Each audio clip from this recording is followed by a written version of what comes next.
So welcome back to Favorite Friday. For this case, we are going back over to the United Kingdom. Specifically, we are in a city called Manchester. As shocking as this case was, I would have thought that it would have got a lot more, news coverage than it did. But apparently, the United Kingdom, there was another scandalous murder going on with like the two little 10-year-olds that killed a 4-year-old. And so apparently their main focus was on that, because I guess obviously these are 10-year-olds, and how often do you hear about 10-year-olds killing people? Rarely, if ever, especially over there. And so I guess, so just a heads up, I obviously am covering this case because I feel it definitely should be covered, considering how horrific it was, and considering how most, if not all, of the killers have since been released. So with that being said, sources down below. Definitely know your thoughts down below. And with that being said, I'm gonna quit my rambling, and let's go and get started. So we're going to start off with Suzanne. Suzanne was born on September 1st, 1970. So her father abandons the family when she's like young. And so then the mom, she goes and finds like a new man to date now that the father's no longer in the picture. Except unfortunately there would apparently be like a bunch of men that would come around. And some of them being worse than the last one. And apparently out of all the men that she had brought around during Suzanne's childhood, the only good man that came to the picture was a man named John Capper, which is where Suzanne got her last name from. So that's not, I guess she took John's name because he was that good of a figure of her life. And Michelle and Suzanne apparently would get taken away because their mother was suffering from mental illness. John would step up and say, I'll take care of both of them. And so Suzanne, even though she has a good father figure, she starts going down towards a downward path.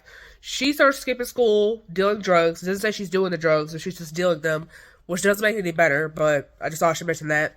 And apparently she's stealing parts out of cars to sell them. And then apparently she becomes friends with this older woman named Jean Powell, who was born November 1967. They became friends through Clifford Pook, who apparently that's Jean's brother. Apparently he was arguing with his girlfriend, and then Suzanne saw him alone, and then so apparently being the kind person that she was, she went up to comfort him, and then they became friends. So then Clifford would introduce Jean to Suzanne. So that's how they know each other. So one thing to mention, Jean is a single mom with 3 kids. Apparently she was married at one point, but her and the ex-husband had apparently split. Like I said, Suzanne's skipping school. So while she's skipping school, she is babysitting Jean's kids for free. Apparently there will be another woman by the name of Bernadette McNeely, who is also important to the story. She apparently was literally living 2 doors down from Jean and decides to move in with Jean. So now it's starting to get crowded. Michelle apparently was also in this friend group, but she apparently left when she kind of realized, okay, these people are kind of bad news. But however, Suzanne had apparently stayed. And apparently Bernadette, for whatever reason, will start bullying Suzanne and Jean, even though Suzanne apparently thought that Jean were friends. Jean apparently will start joining in. So Suzanne, only being 16, apparently in the UK you could drop out over there at 16. She drops out. She gets a job as a cleaner. She's only allowed to keep £5 of her paycheck per week, and Jean and Bernadette did whatever they did with it. And then, of course, John and Michelle found out, and they went over to Jean's house and was like, hey, stop taking advantage of my daughter, because even though, like, that wasn't biologically his daughter, he still saw Suzanne as his daughter regardless. And so then Jean apparently threatened to burn his house down if you ever talk to me like that again. So in November 1992, apparently there was a party that was being held. Doesn't say what party being held, but apparently there's a party being held, and there's a man by the name of Mohammed. That's the only name that we have is Mohammed. And apparently he was flirting with Jean. And apparently Suzanne had allegedly, can't confirm this, but apparently Suzanne had allegedly suggested that Jean apparently sleep with Mohammed. And apparently Jean was disgusted because Mohammed, as you can imagine, Mohammed is Arab, and apparently prostitution. Didn't say nothing about getting paid for it, but she just said prostitution. So, yeah. So then Suzanne is held at Jean's house, like, pretty much captive for, like, 4 days. Apparently, she would ask Jean's neighbors for help, and they didn't believe her. She would eventually get away and go back to her own mom's house, because apparently her mom was, like, living with a new boyfriend at this point. And she was basically saying, like, you know, even though you're underage, I can't exactly take you in, because my boyfriend would not approve of you. So you're going to find someplace else to stay. The mother would later try to say that, oh, I did say if you come back a couple weeks, I'll probably have something for you. But she probably made that up to make herself look good. Anyway, so then she goes back to Jean's house, sadly, thinking, well, you know, maybe the beatings I got weren't that bad. And so then she would then go on to live with John part-time. So that way she didn't have to deal with Jean full-time. As you can imagine, like I said, we already got Jean, Bernadette, Anthony, and Glenn. Glenn being born on August 14th, 1964. they are all sleeping together, so as you can imagine, and I imagine they're sleeping with other people outside of this little group. So eventually, they all wind up getting crabs, like the STD crabs, right? And so they're apparently blaming Suzanne for this, because who else we gonna blame? And so apparently part of like having crabs, you have to like shave your pubic hairs. And so apparently that was like humiliating for them, because like they even had this STD. And so then apparently there was a couple days later where Jean apparently would accuse Suzanne of taking a pink duffel coat of hers.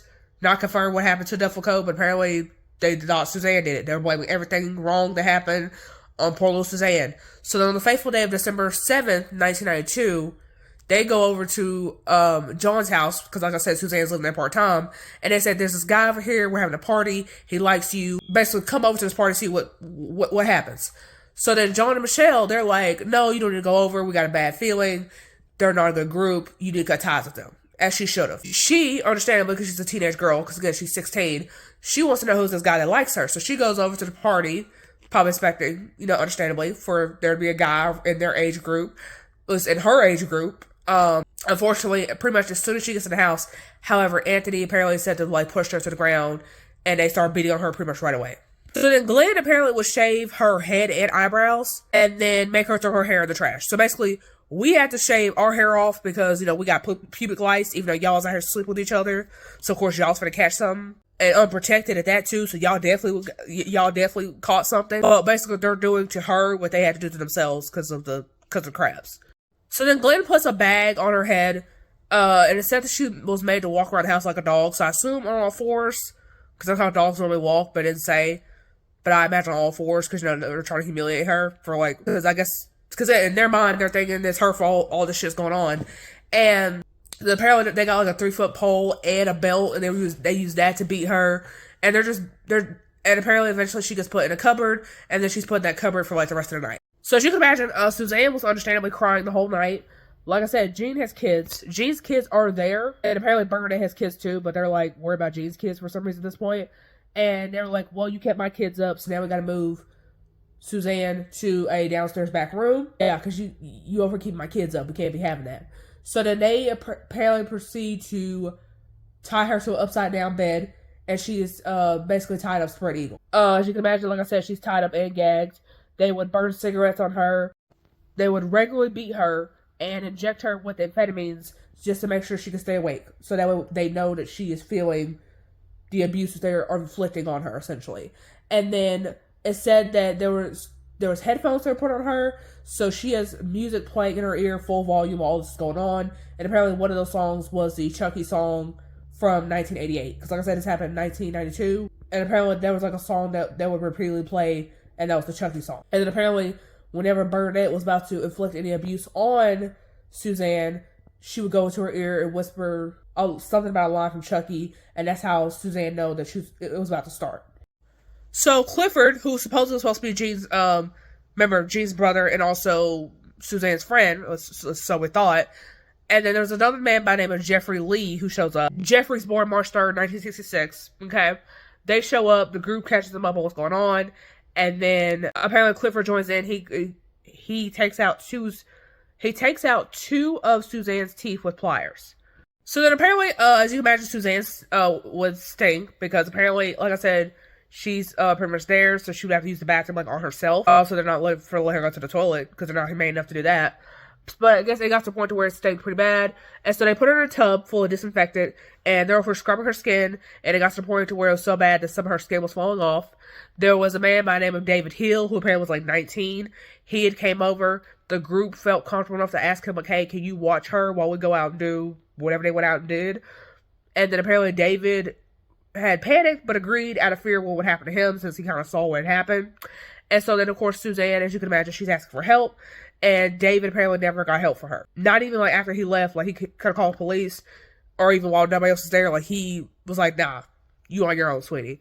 And so then apparently Jeffrey and Anthony would go over to Paul's house, and Paul, because I haven't introduced him yet, apparently Michelle would get engaged, so pretty much Paul would have been Suzanne's brother-in-law, because remember, Michelle is Suzanne's sister. So apparently on December 14th, the group finally decided that Suzanne just has to die. because what other use do we have for her at this point? So then apparently they get a stolen white Fiat Panda. Yes, that's what they call it over there, apparently. And then apparently stuff her in the trunk, and apparently they drive down to an embankment, apparently laughing the whole way there. They get out, they get there, they get to the embankment, they push her down said embankment, and then they try to set her on fire. Bernadette apparently tried to do it originally. Apparently, it took her 3 tries and she still couldn't do it. Anthony and Jeffrey apparently would step in and they would be the ones to eventually get the fire going. And then apparently, as Suzanne's body is burning, they're apparently just sitting there chilling, just watching it. And they're singing from a song from 1976 called Disco Inferno. And apparently, Bernadette is putting hella emphasis on burn, baby, burn. So take that as what you would want to take it. So then they watched her for a while, I guess making sure she was actually dead.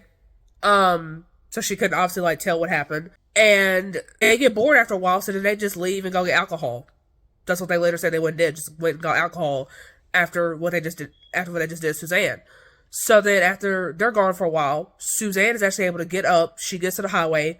Apparently she's found by 2 cyclists. The 2 cyclists take her to a nearby house, because like I said, this is 1992, so we don't have modern cell phones yet. And the nearby house is an elderly couple. The elderly couple, they're doing whatever they can. They're giving her water. They would later say that despite the condition she was in, she was very nice, repeatedly saying thank you. Which, I mean, if you just went through all that abuse and these people are showing you even a little bit of kindness, I can understand why Suzanne was being so nice to them. And so she gets rushed to the hospital. She is able to name the group. However, unfortunately, as you can imagine, because this is a murder channel, Suzanne would unfortunately die 4 days later. So then now that we have a name, and apparently she gave them an address, so that's very helpful before Suzanne sadly passed away. Police officer, they go to Jean's house, and they find drugs and stolen car parts, and apparently literal car seats were being used as furniture in the living room. So that already seems kind of shady there. They find Suzanne's hair and teeth in the trash. And then, of course, the 6 deny any involvement. Anthony's father apparently was like, if you are involved, you need to, fess up, get off your chest. So apparently Anthony does confess first. So then Jean and Bernadette, I guess not realizing the seriousness of the situation, they apparently are joking with each other while they are actively getting arrested. And then, I guess after the group realizes that they can get life, because Suzanne did in fact die, so you can't get life, even though this is the UK, y'all be giving out some light-ass sentences. That, of course, imagine, they all turn on each other, as they always do with these cases. And so then Jean says, I did put her in a cupboard. I put Suzanne in a cupboard to basically protect her from getting attacked by the group. And then Bernadette says, I did put amphetamines in her, but I only put the amphetamines in her because either that or to kill her by injecting her with a bunch of heroin and making it look like she just overdosed herself. And so the weird thing about this is that some of the media apparently blamed the working class for the murder of Suzanne, even though others apparently blame the women, even though if you look at the 6 of them, most of them are men. Jean and Bernadette are really the only women out of the 6 of them. The 6 killers, of course. And so, it's kind of weird why you're blaming the women, but I guess I thought the women were kind of like the masterminds behind Suzanne's death, so I guess, yeah. Bernadette, Glenn, and Jean all get life sentences. Anthony apparently gets life with possibility of parole after 18 years. Jeff apparently is sentenced to 12 years, but gets acquitted on conspiracy of murder. And then Clifford gets sentenced to 15 years. Anyway, so here's where it gets a little confusing on Jeff, because it says he was released in 1998, so I'm assuming, I was like, oh, he got out after 6 years. But then in November 1999, it said that his sentence was changed from 12 years to 9 years. But either way, again, this murder happened almost 25 years ago. Sorry. Regardless, Jeff is out. That's what we do know, okay? So then Clifford gets released in 2001. Anthony gets his sentence reduced from 16 to 12 years. So all those 2, are out. And in 2012, Bernadette apparently has her sentence reduced by 1 year for apparently being a model prisoner, even though it said that she apparently had an affair with a infamous serial killer, because like I said, this is the United Kingdom. So apparently she was fooling around with Myra Henley, and apparently somebody that was in charge of the prison. But despite that, she's said to have been a model prisoner. So Anthony gets released 2013. Bernadette gets released 2014. And so Bernadette, after she got released, apparently for whatever reason, she was allowed to get her name changed and apparently was living in an undisclosed location. However, apparently there is a there was at one point a Facebook group that was dedicated to literally keeping track of Suzanne's killer. And the last post I said about that group was like back in 2018. So I guess they were not playing. They were like, yeah, you may be out, but we gonna keep track of where the hell you at. Jean apparently was up for parole in like 2017 or 18, but apparently she's denied. So Jean, out of all of them, is still in prison. And apparently Suzanne had a whole brother, which I didn't even know about that. Apparently she had a brother, and this didn't come out. This article was literally like a month ago, and apparently he's coming out with like a law to where murderers, in the UK of course, you can't get parole if you have committed murder. Especially a murder as horrific as his sister's, because her death was like, what, 32 years ago, and practically all of her killers except one are out. So, definitely know what you think down below. I definitely think that all the killers should still be in jail. If any of them would be out, it would be Clifford, because he seemed to be like the least involved from what I've read. But of course, everybody has their opinions. Definitely know what you think down below. Do you think that Bernadette should have got the option to change her name? Because I definitely don't think so. What Bernadette's new name is, don't even know. Because like I said, I guess you would think that that would have got leaked, but somehow it didn't. And so, I guess if anybody knows Bernadette's new name, definitely let us know. With that being said, that's all I have for this case. I cover Fatal Females 3 times every Friday. Subscribe for more Fatal Females, and I'll see you guys in the next one. Bye! Silhouettes of you are like a taunt. Never really know just what you want. With you I don't ever feel calm. I can feel the sweat inside my palms. Play with me like cats and a string. You don't understand the pain it brings. You don't ever wanna give me wings. You don't ever wanna set me free.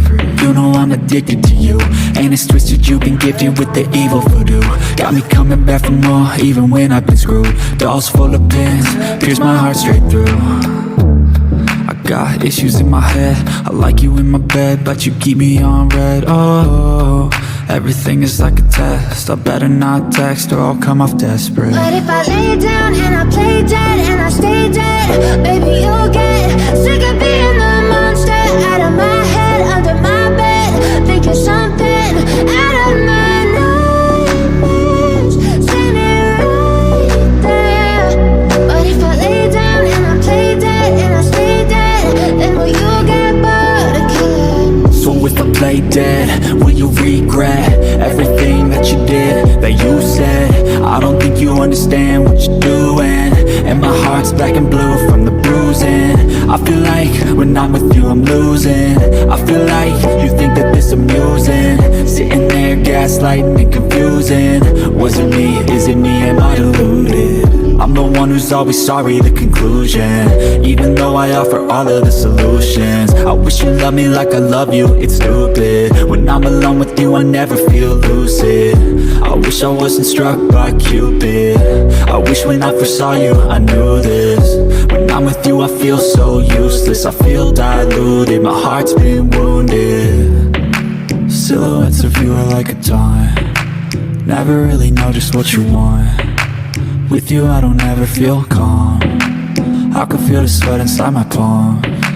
Play with me like cats and a string. You don't understand the pain it brings. You don't ever wanna give me wings. You don't ever wanna set me free. But if I lay down and I play dead and I stay dead, baby you'll get sick of being the monster out of my head, under my bed, thinking something out of my nightmares, standing right there. But if I lay down and I play dead and I stay dead, then will you get bored of killing me? Then will you get bored of killing me? And will you get bored of killing me? And will you get bored?